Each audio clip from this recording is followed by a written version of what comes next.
Bom, eu não vou mudar muito. Vamos abrir em 1 Reis 19. Vou inventar.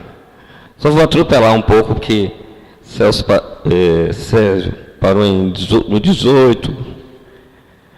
Não vou atrapalhar Sérgio também. Garanto.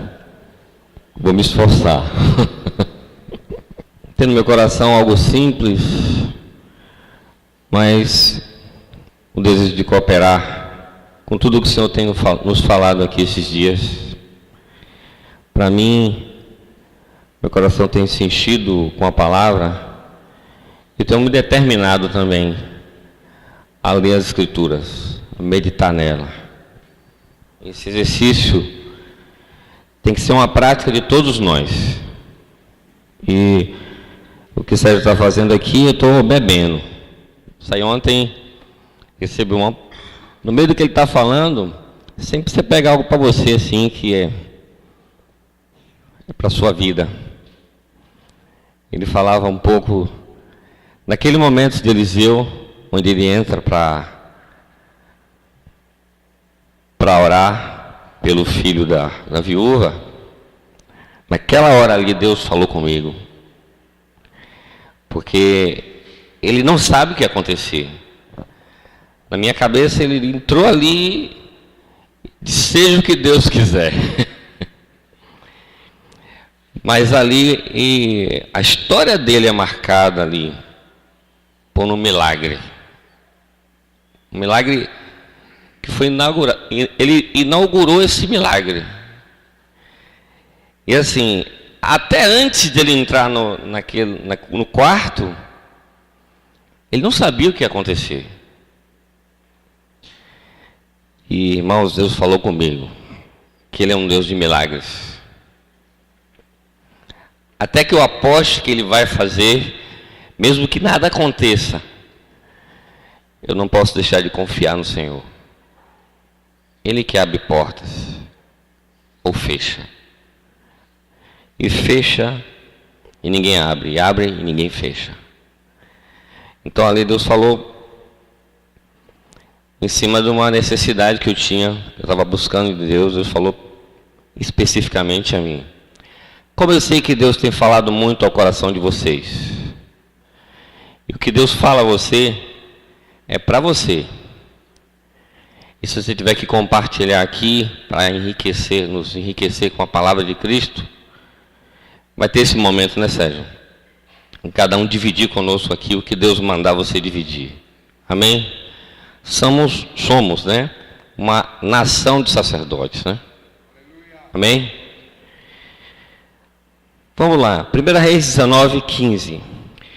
Essa passagem de Elias para Eliseu, esse momento aqui que Deus diz assim para Elias: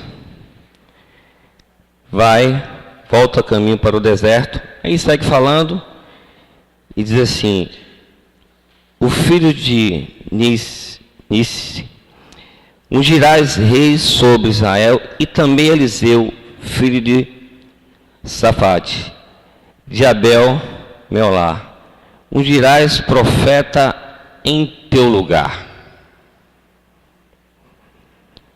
Deus está falando para Elias que ele vai ser no momento substituído. E ele encara isso de boa. Ele entende que o mesmo Deus que colocou ele numa missão diz: ó, agora está na hora de você ceder o lugar para outro. Então a gente tem que ter, além de obediência, humildade, para entender que precisamos, como usamos hoje na linguagem, passar o bastão. Fazer notório a graça de Deus na vida de outros. Reconhecer aquilo que Deus já está fazendo. Isso para mim é muito importante, porque aqui é o fruto do penoso trabalho de Deus na vida de Elias. E Deus sabia, já tinha cumprido. É claro que aqui segue, Elias segue até o momento que ele sobe a carruagem de fogo. Mas ele deixa um legado. Ele deixa um legado. E Deus faz se cumprir isso. Tudo que tem vida dá fruto. Tudo que tem vida dá fruto. Pense nisso. A vida de Cristo em nós. A esperança de Deus é a vida de Cristo na sua vida. Nós temos que dar fruto para Deus. Amém? Diga assim, eu tenho que dar fruto para Deus. Não gostei não. Não levei fé. Eu tenho que dar fruto para Deus. Você crê nisso?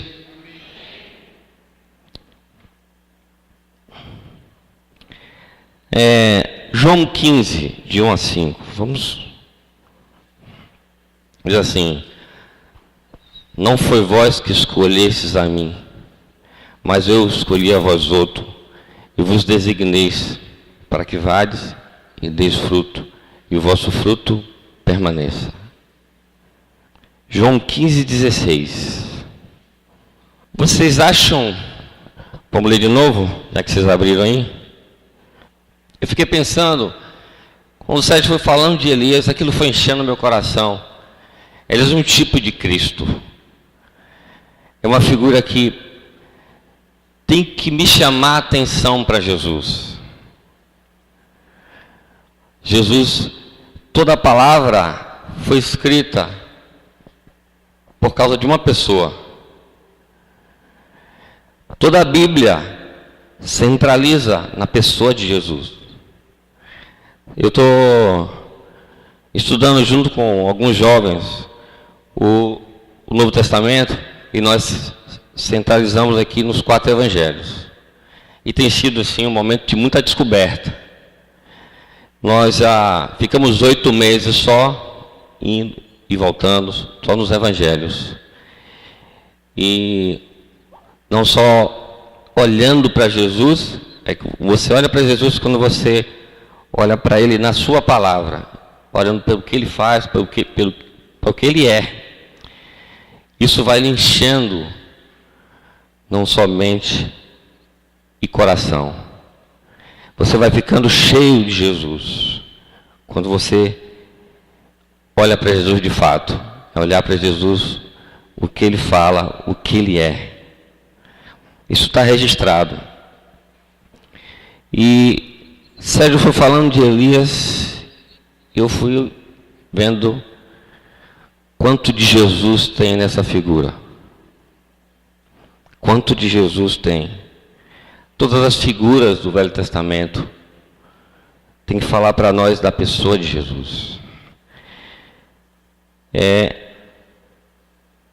Se Elias era frutífero, eu me perguntei assim, por que ele era frutífero? Em que ele era frutífero? Aí mesmo em João 15 diz assim: eu sou a videira verdadeira, meu pai é o agricultor. Todo ramo que estando em mim não der fruto, ele o corta.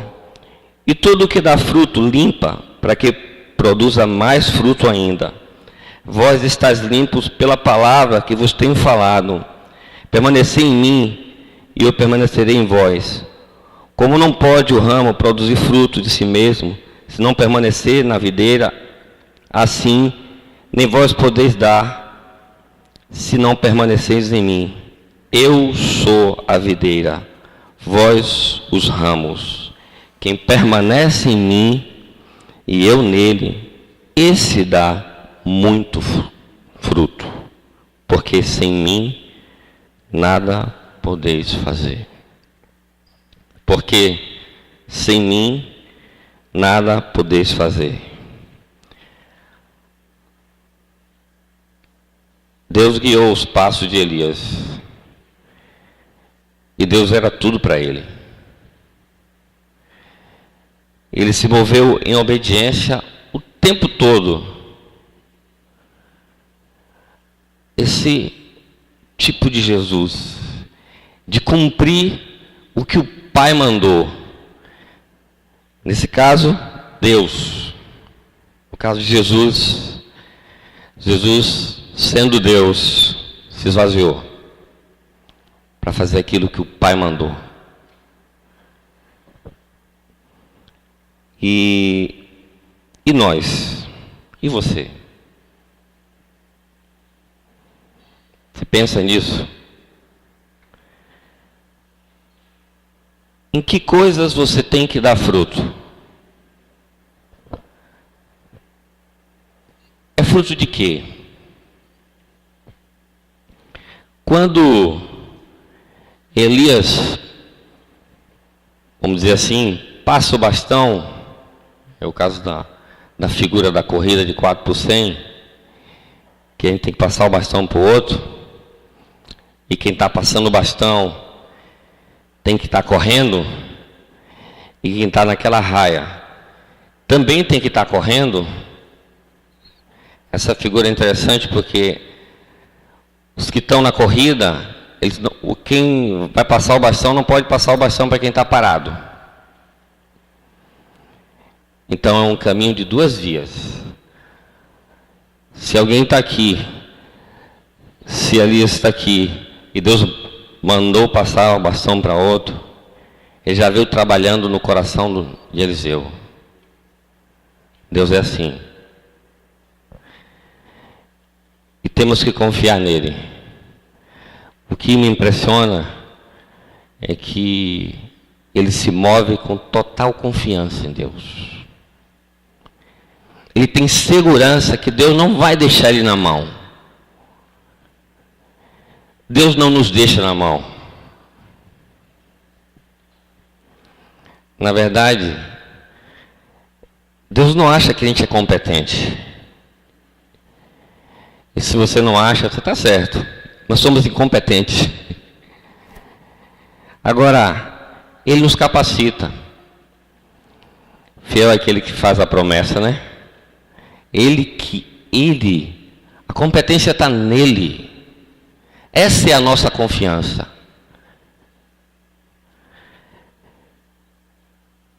Então, eu perguntei assim, em que coisas fica clara para nós que Elias era obediente. Eu lembrei de ontem que Sérgio citou 5 disciplinas que eu acho importante para a nossa caminhada. Ele é obediente na palavra de Deus. Deus falava, ele cumpria. Ele não esperava, ele não questionava, ele não duvidava. Por isso, a fé vem pelo ouvir. E ouvir a palavra de Deus. Então, Deus até entende nosso questionamento. O problema do nosso questionamento é quando ele se torna dúvidas. Os que duvidam são como a onda do mar. Nós temos que nutrir a confiança em Deus, a certeza que Ele garante. E se somos fiéis à palavra, então temos que ter obediência à voz de Deus. Aí eu pensei assim, ele diz assim, sem mim nada podeis fazer. Gente, quando Jesus, em João 17, ora ao Pai, ele diz assim, João 17, 6. Vamos abrir? Aí mesmo. Isso me impressionou esses dias. Inclusive essa oração aqui é um relato ao Pai de tudo que Ele fez. Manifestei o teu nome aos homens que me deste do mundo. Ele fala assim, eram teus, tu nos confiastes, e eles têm guardado a tua palavra. É impressionante, Jesus não deu a palavra dele. Ele deu a palavra do Pai.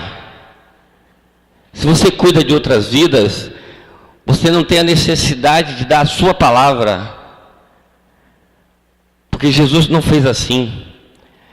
Aí eu consigo enxergar a figura de Elias aqui, naquele que é o nosso modelo, Jesus. Ele deu a palavra do Pai. Tamanha confiança Jesus podia dar a palavra dele.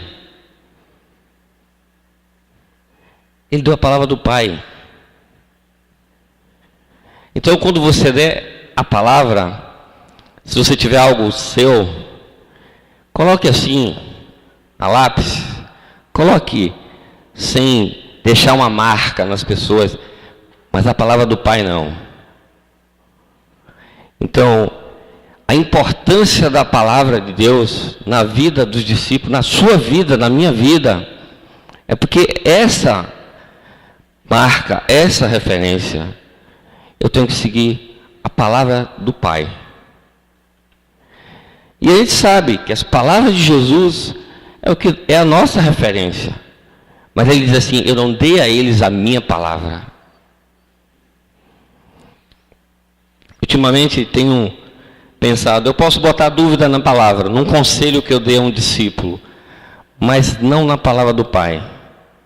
Sempre naquilo que eu penso, sempre naquilo que eu acho, mas na palavra do Pai não. Pelo contrário, essa referência maior na minha vida.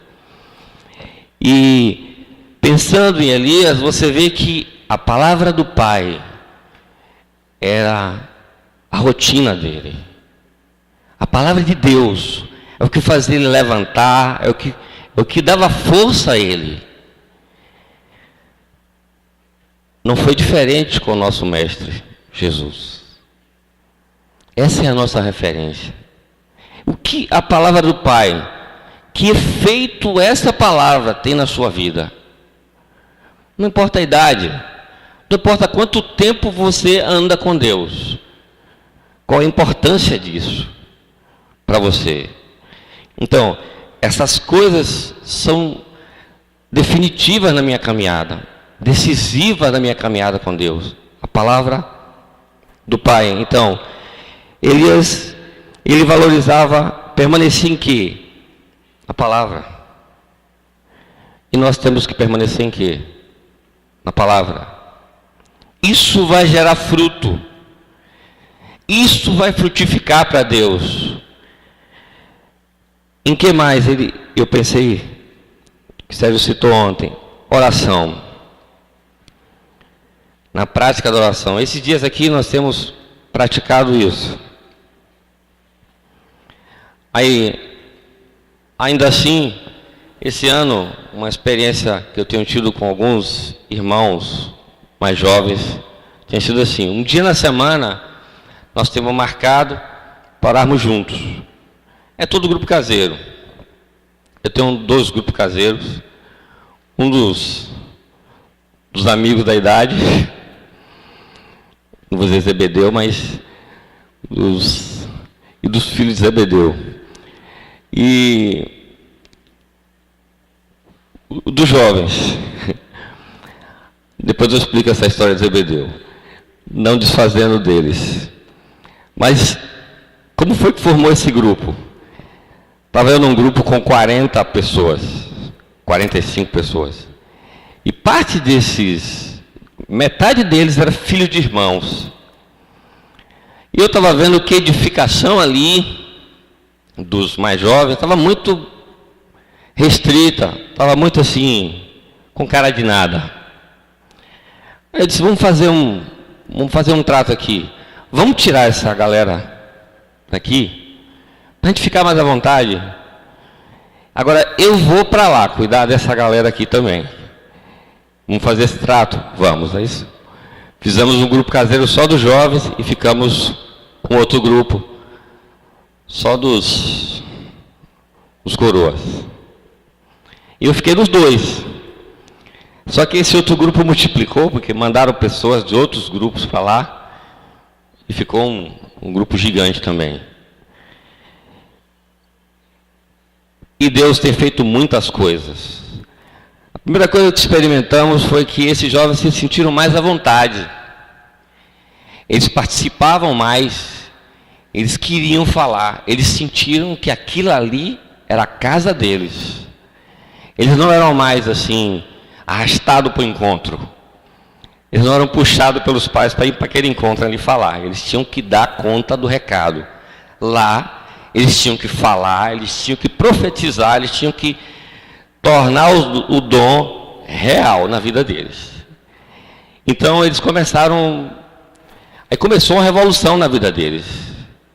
Nós chegávamos no encontro e começávamos a adorar, buscar a Deus. Às vezes ficavam 3 horas, 4 horas só adorando a Deus. Não fazíamos mais nada. A ponto dos pais nas suas casas ficarem espantados. Esse menino foi para o encontro só cantar. Eu disse, deve ser. Eu não dava muitas respostas, não. Eu queria ver o efeito deles praticarem a adoração, de estarem na presença de Deus, se exercitando a permanecer ali. E com a necessidade de edificar uns aos outros. Aí... nós criamos um critério, os que vão participar mais aqui, só vêm se quiser. Além desses, outros vieram mais uns 40. Ficou um grupo grande. E nós fomos crescendo nessa coisa de entregar a eles a responsabilidade. Tinha encontro que eu não ia mais. Eles começaram a tomar conta do encontro. E começaram... Aí eu já não estava me encontrando mais ali, porque o encontro era deles. Eles começaram a fazer retiros, outros encontros. Esse é o sacerdócio dos santos. Não é o sacerdócio dos pais deles, mas é o meu sacerdócio. É minha responsabilidade. É responsabilidade nossa. A igreja é feita de sacerdotes. São os filhos dos irmãos. É uma nação santa. Eles quebraram um paradigma nas suas mentes. Isso aqui é minha responsabilidade. E eu tenho que dar conta. Quais são as coisas que eles deviam frutificar? Na palavra, na oração, no jejum. E eles começaram a fazer jejuns e orar muito. E eu comecei a ver essa nação se mobilizar para as ruas. Mas eu chego lá. Sérgio citou 5 coisas: meditação das escrituras, que é a palavra, oração, jejum e comunhão. Comunhão é a praia deles, né? Aí cantavam e terminava o encontro, era assim, eu coloquei encontro à tarde, terminavam às 7 horas, eles só saíam de lá 10 da noite. O encontro que deveria durar 3 horas, eram 6, 7 horas de encontro. Aí e o vizinho começou a se incomodar, porque eles cantavam, não paravam. E não tinha limite. Eu disse, vou deixar vocês aí, vou embora. E aí depois Deus foi fazendo outras coisas. E das 4 coisas que eu citei aqui, eu lembrei que em Atos 2, eles perseveravam na doutrina dos apóstolos, na comunhão, no partir do pão e nas orações. Esse grupo estava cumprindo o que está nas Escrituras, dando importância àquilo que está na palavra. Então, o 5º ponto, é o que eu queria me ater aqui, é a proclamação. Eles começaram a sair para pregar, para falar daquilo que seus corações estavam cheios. A boca fala, porque o coração está cheio. Não adianta. Você pode fazer todo tipo de estratégia. Você vai falar daquilo que sua mente e seu coração está cheios.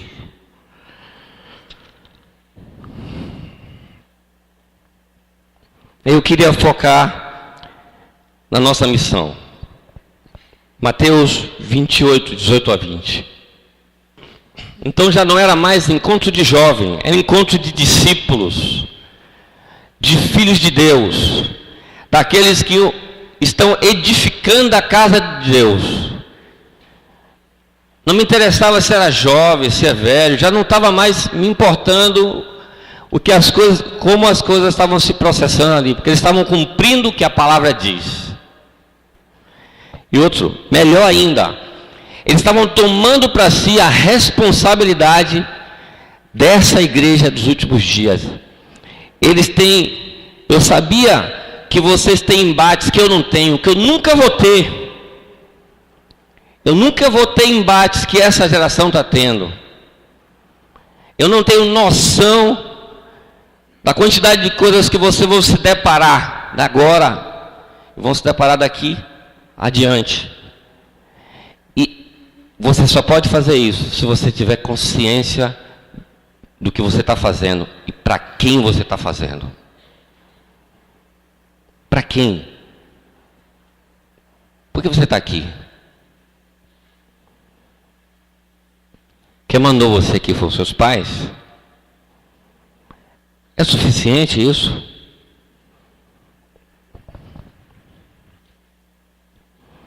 Não que seja errado.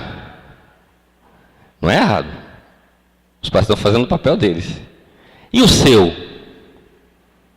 Qual o seu papel? Ah, mas eu tenho pouca idade. Não tem mais tempo para isso. Não dá mais. Não tem mais tempo para a gente perder. Temos que remir o tempo. Os dias são maus. Maus, assim, generosamente falando, a gente diz maus. São péssimos. São péssimos. Não preciso eu dizer isso, vocês sabem. Vocês vivenciam isso. Ou não é? Sim ou não, gente? Estou me olhando com a cara assim de espantado.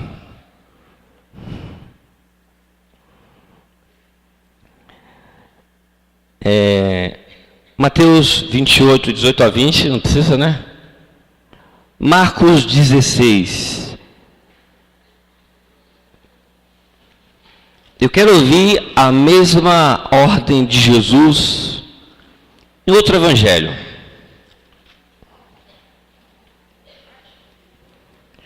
Marcos, como falou você, né? Eu sou baiano. Não tem como falar assim. Marcos 16. Vou para o 15.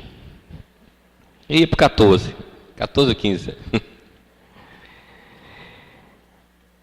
15.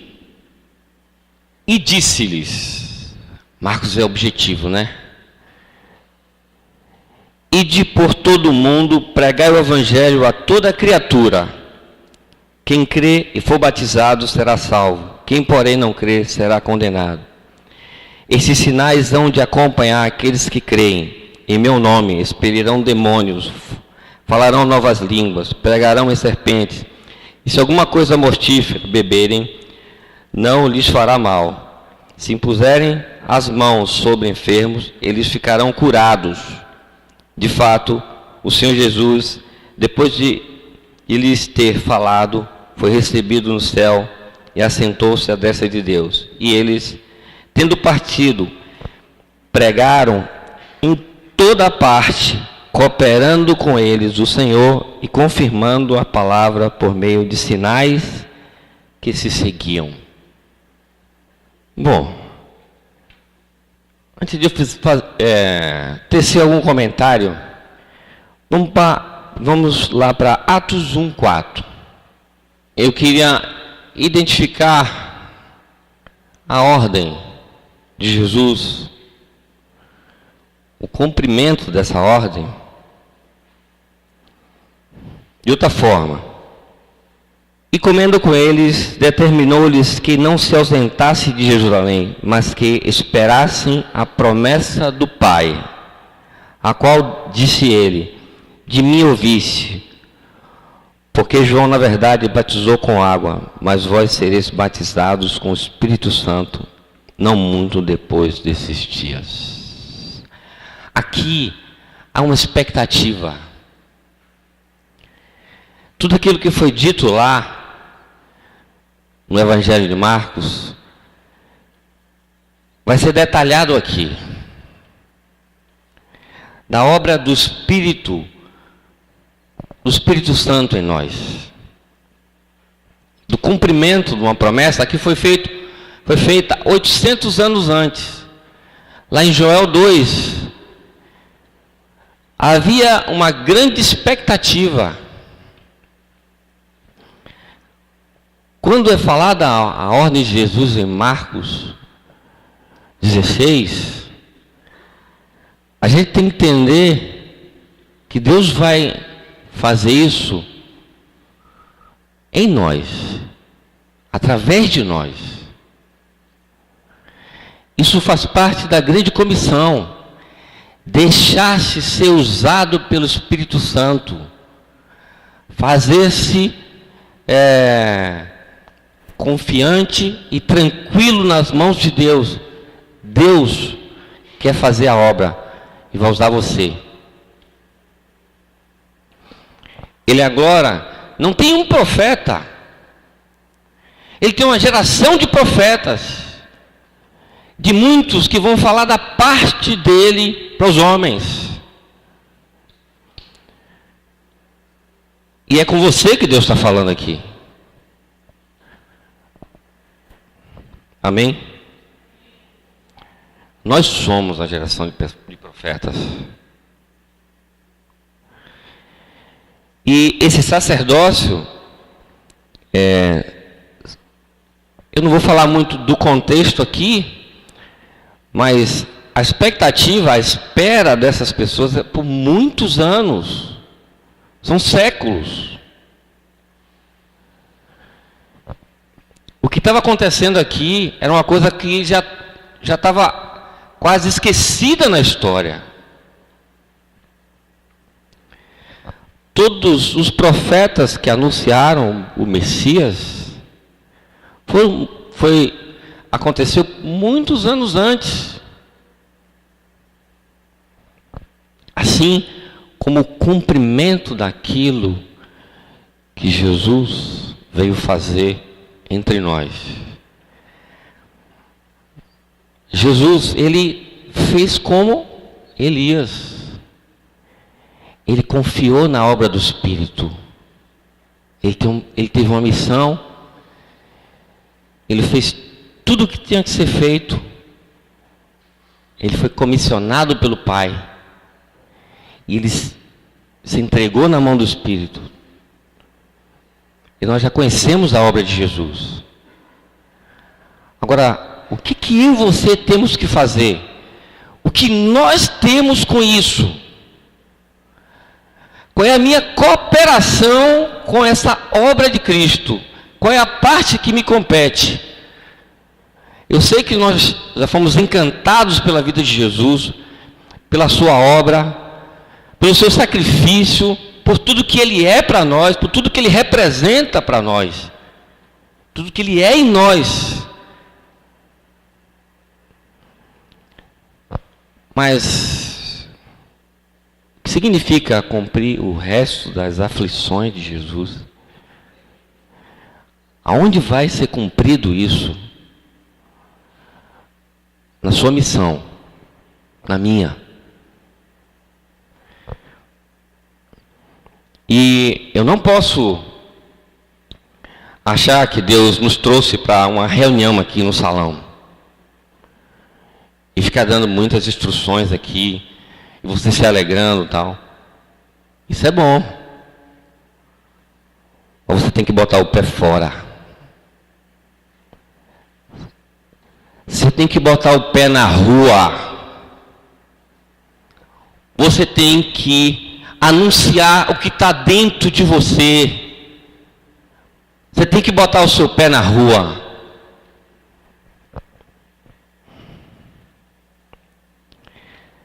E os sinais seguirão os que creem.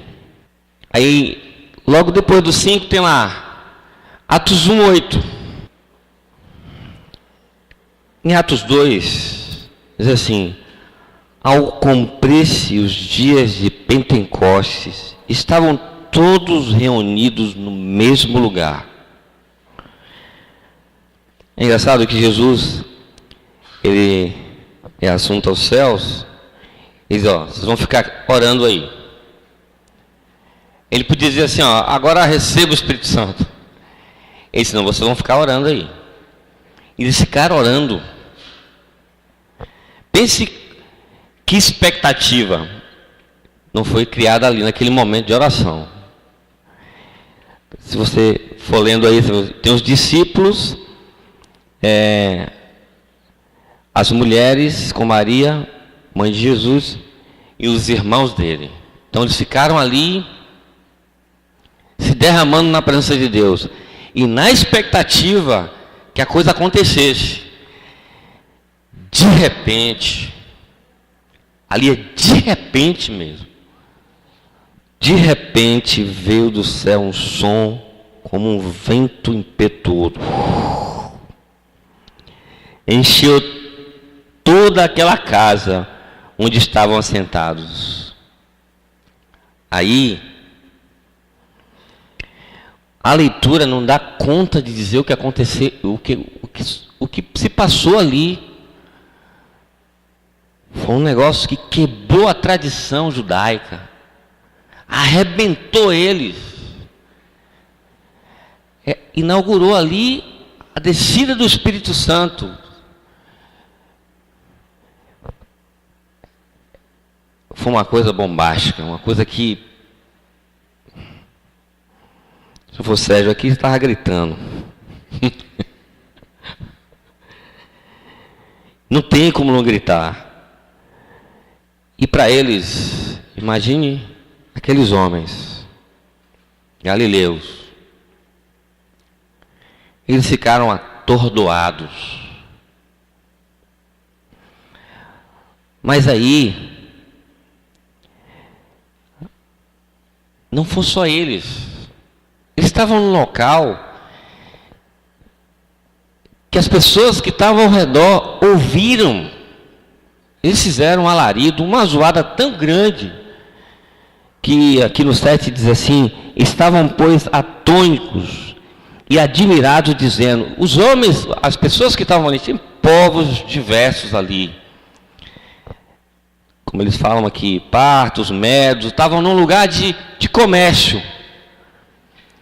E aqueles homens viram eles falar na língua deles, falando bem de Deus. O que aconteceu ali? Eles falaram em línguas. O reflexo daquilo que Deus tinha que fazer, eles expressaram assim. Caiu ali em línguas repartidas, e ele fala de novo assim: estavam cheios do Espírito Santo e passaram a falar em outras línguas, segundo o Espírito lhe concedia que falassem. Havia uma expressão que não era só para eles, era uma expressão pública. E não tinha assim, ó, vamos falar baixinho aqui porque vai incomodar o vizinho. Não tinha como conter aqueles homens. Foi uma bomba atômica que caiu ali. E eles chamaram a atenção, fizeram um alarde que chamou a atenção de quem estava ao redor. E não tem como o Espírito Santo, você ser colocado em Cristo, ser batizado com o Espírito Santo e você não chamar a atenção. Não tem como. Não tem como você receber Deus dentro de você não expressar isso. de alguma forma. Não importa qual o seu temperamento. Pode cair uma lágrima assim. Aquela pessoa que... Mas, como falou Sérgio ontem, foi no primeiro dia, que olharam para ele, sua cara, você foi batizado com o Espírito Santo? Ele não falou nada. Ficou notório isso, fica notório, fica claro isso. É evidente isso. É claro que a gente não vai ficar atrás de um sinal externo. Mas há evidência disso em nossas vidas. A expressão de Deus em você cria impacto em outras pessoas. Eu não estou falando de temperamento, não. Aquilo que Deus é, como se expressa na vida dos seus familiares, na vida dos seus pais, na vida dos seus irmãos. As pessoas que convivem com você, dizem assim, você está diferente. Você é outra pessoa.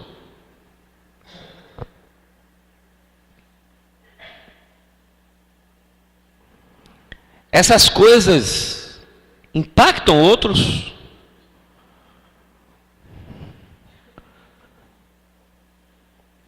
Na sua vida.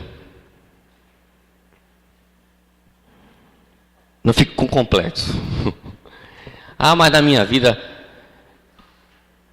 o Espírito Santo, ele sabe qual é a missão dele na sua vida. Dê lugar a ele. Dê lugar a Deus. Dê lugar a Deus na sua vida. Dê espaço para Deus fazer.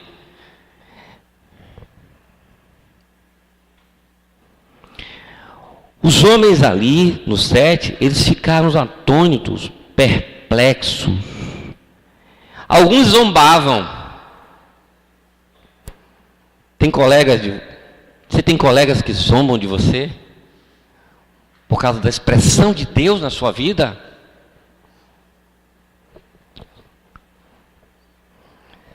Se chamarem de Beelzebul mestre, vão zombar, vão fazer todo tipo de palhaçada. Mas o importante é que Deus ele se expressa através da sua vida. Amém? Ele conta com você.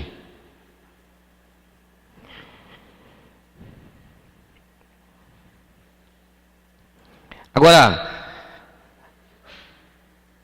o Senhor também nos deu um instrumento importante para que isso seja de exercício disso. Quem entra numa academia para malhar, não é o meu caso, né? Pelo contrário. Nos primeiros meses, né? O cara fica no espelho assim, não sai nada. Se for um cara como eu, pior. Temos aqui também que, né, não ajuda muito com a academia. Mas depois de meses se exercitando, o músculo vai tomando forma, né? O cara já não quer dar até logo. Tchau. Não quer apontar para os lugares. Só exibir os músculos. Na rua, você vai se exercitar. Quando você botar o pé fora, aí sim, você vai fazer um exercício daquilo que está lá dentro, está latente. E você vai falar da palavra de Deus. E você vai deixar que o Espírito use você. Ele vai manifestar dons que você nem conhece. Você não sabe nem como fazer. Os presentes, né, os pacotes estão lá dentro. Você tem que desembalar.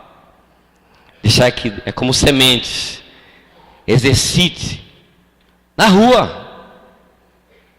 No ônibus. Na escola. Fale. Abra a boca e fale. Você tem falado?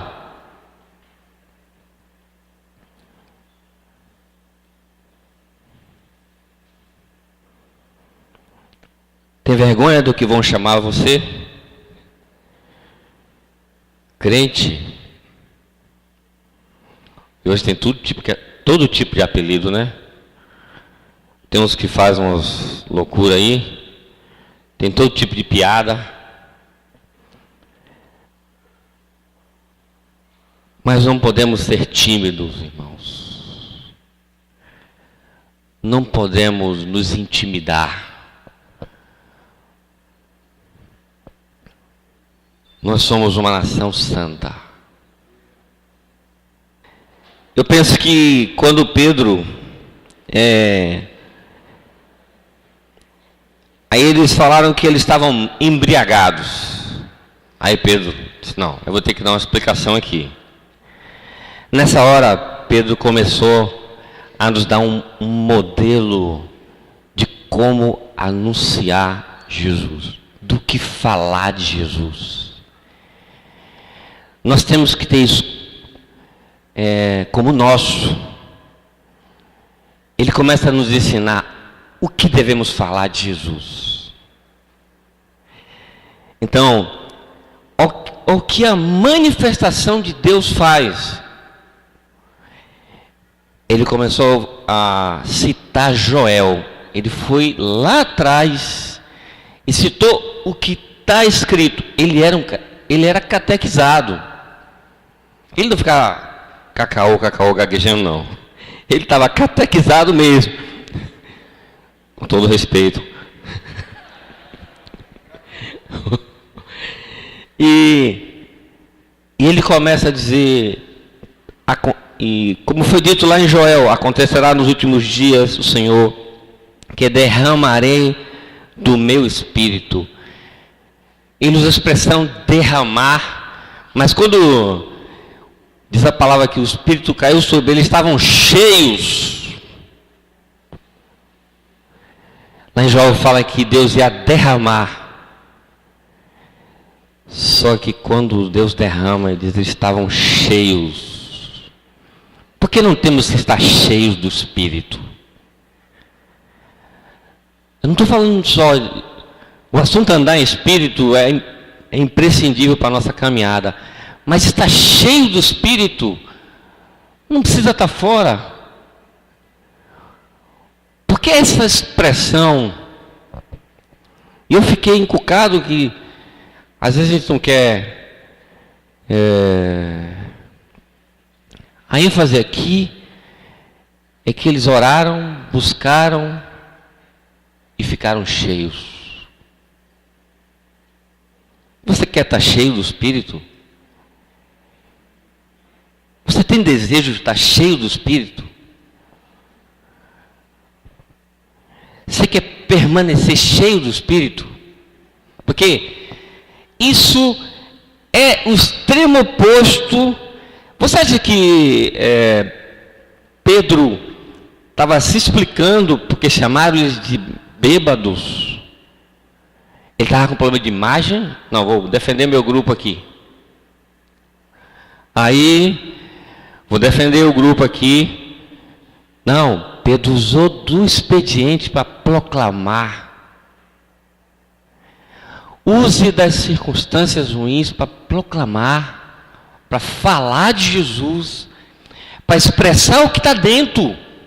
Não fique, porque eu estou com vergonha. Aí Pedro estava defendendo, eu vou defender meu grupo aqui. Aí levantou um ídolo, a imagem. Eu vou voltar para você. Aí eu vou pensar em tudo que Sérgio veio falando sobre a questão da idolatria. Aí não, Pedro defendeu o grupo. Ele fez certo. Pedro não estava preocupado com isso. Ali se converteram 3.000 almas. Ele queria o fruto do trabalho de Jesus na sua vida. O fruto do penoso trabalho do Senhor. E o fruto veio, mas não foi só a multiplicação daquelas vidas ali, não. Pedro ali vivenciou muitas coisas, vexames. ele estava num processo difícil, não só do ensino, de toda a palavra que Jesus deu a ele. Quando Jesus ressurge, ele procura Pedro. Quando ele ressuscita, ele procura Pedro. Ele estava cheio disso, cheio de Jesus. Ele sabia o que era e sabia explicar quem era Jesus. Você sabe explicar? Você sabe expressar isso para outros?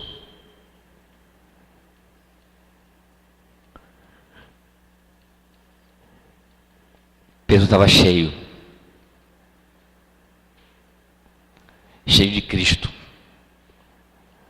Não tem como estar cheio do Espírito Santo se você não está cheio de Jesus, anunciando, falando dele, proclamando, dando sentido à sua fé, ao que você crê. De verdade, o que você crê?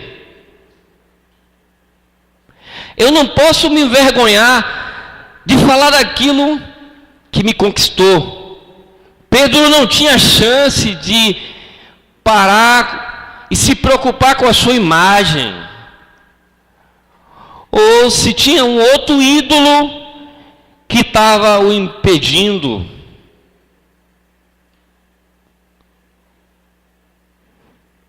Se você pôr o pé na rua, se você proclamar Jesus, essas coisas que são empecilhos, elas vão ficar para trás.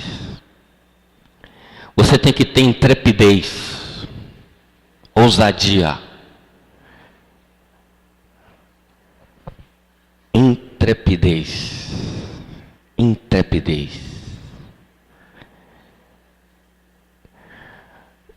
O cara não tem intrepidez assim de dia para noite. Ele tem que exercitar. Minha esposa estava pregando num lugar. Eu também estava nesse local. Aí tinha uma irmã junto com ela.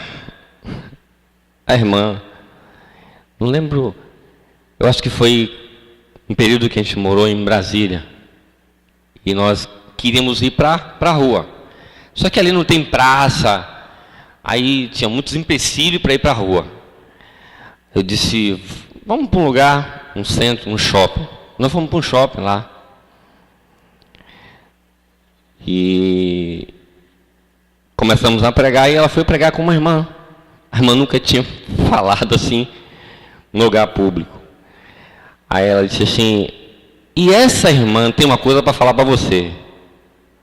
A irmã não deu tempo de perguntar se era ela. Ela teve que falar. E ela foi falando. Dali em diante, ela nunca mais deixou de proclamar. Abra a boca. Fale.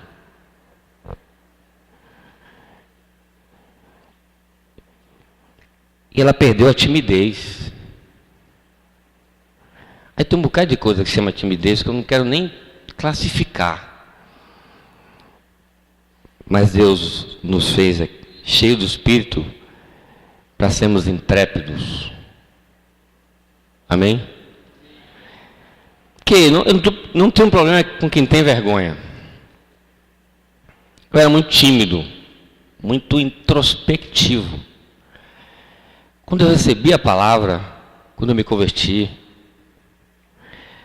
os meus pais me desconheceram.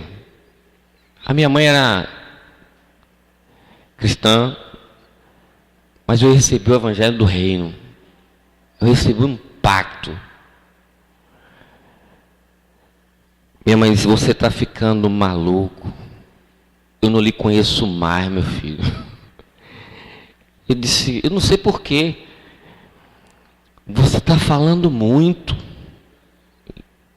Para o que eu falava. Eu quase não falava em casa.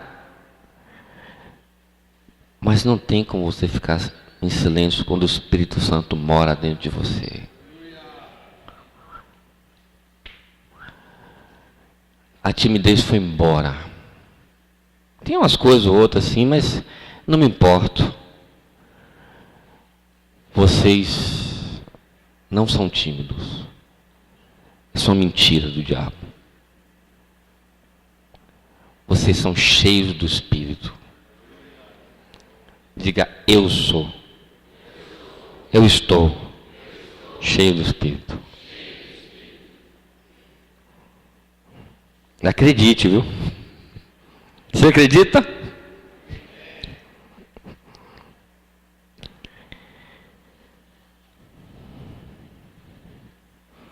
Mais da frente, quando ele termina de citar Joel, ele cita, derramarei do meu Espírito, e lá na citação de Josué, profetizarão. Então, ao invés de a gente dar todo um curso de dons, é importante que a gente saia, e lá os dons vão se manifestar. É diferente de reconhecer os dons. Permitir que Deus se expresse através do que você fala. O reconhecimento não é o mais importante. O mais importante é você deixar Deus fazer. Você deixar-se ser usado ou usada pelo Espírito. Amém? Amém.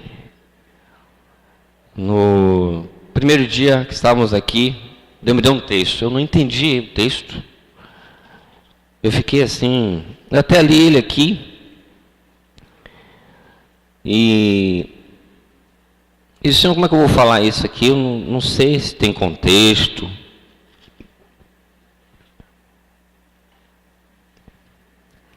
Aí Sérgio, falando dessa questão da idolatria, o texto é esse: não vos embriagueis com vinho, no qual há dissolução, mas enchei-vos do Espírito, falando entre vós com salmos, entoando e louvando de coração o Senhor, com hinos e cânticos espirituais, dando sempre graças por tudo a nosso Deus e Pai, em nome do nosso Senhor Jesus Cristo.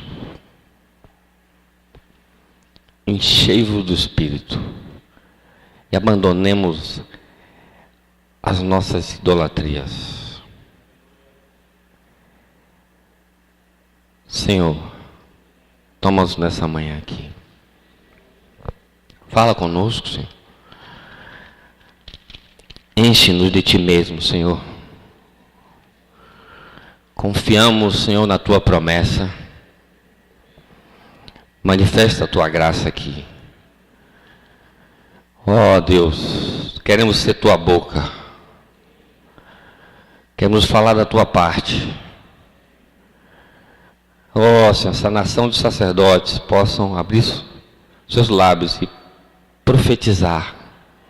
Falar da Tua parte, Senhor. Não importa a idade, não importa o momento, o Senhor nos ensine, Senhor. Nos instrua a nós no coração e na mente. Quebre toda barreira, se houver. Senhor, nos desimpede. Queremos estar livres para falar de Ti mesmo, Senhor. Falar do nosso Senhor, do amor da nossa vida, para a glória do Teu nome, Senhor. Amém.